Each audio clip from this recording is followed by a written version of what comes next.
স্বামী বিবেকানন্দের মূল বাণীটি কী?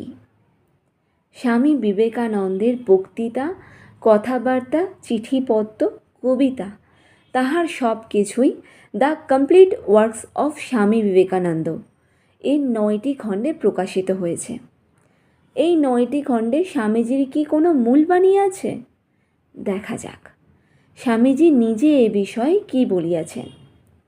স্বামীজি বলিয়াছেন, আমার আদর্শকে বস্তুত অতি সংক্ষেপে প্রকাশ করা চলে, আর তাহা এই: মানুষের কাছে তার অন্তর্নিহিত দেবত্বের বাণী প্রচার করতে হবে এবং সর্বকার্যে সেই দেবত্ব বিকাশের পন্থা নির্ধারণ করে দিতে হবে।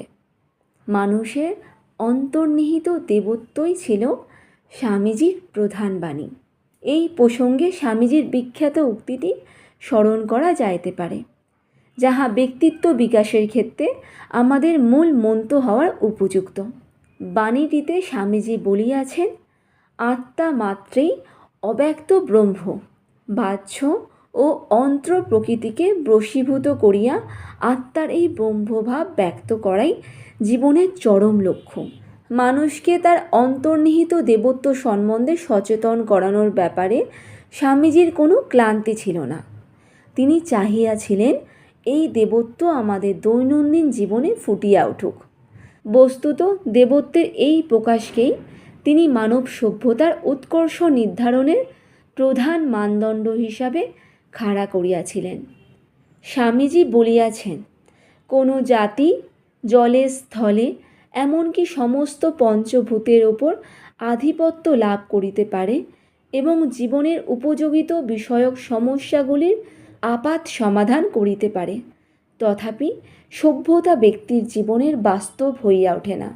যে আপন আত্মাকে জয় করিতে পারিয়াছে, সভ্যতার পরাকাষ্ঠা তাহারই মধ্যে পরিস্ফুট। এই জগৎটা যেন একটা ব্যায়ামাগার। জীবাত্মা এখানে নানান কসরত করিয়া নিজেকে ক্রমশ দেবত্বে উন্নীত করিতেছে। অতএব সব কিছুর মূল্যই নির্ধারিত হইবে কাহার ভিতর কতটা দেবত্বের প্রকাশ হইয়াছে। মানুষের মধ্যে সেই দেবত্বের প্রকাশকেই সভ্যতা বলে। আমাদের এই দেবত্বই অনন্ত অস্তিত্ব, অনন্ত জ্ঞান এবং অনন্ত আনন্দের ভাণ্ডার।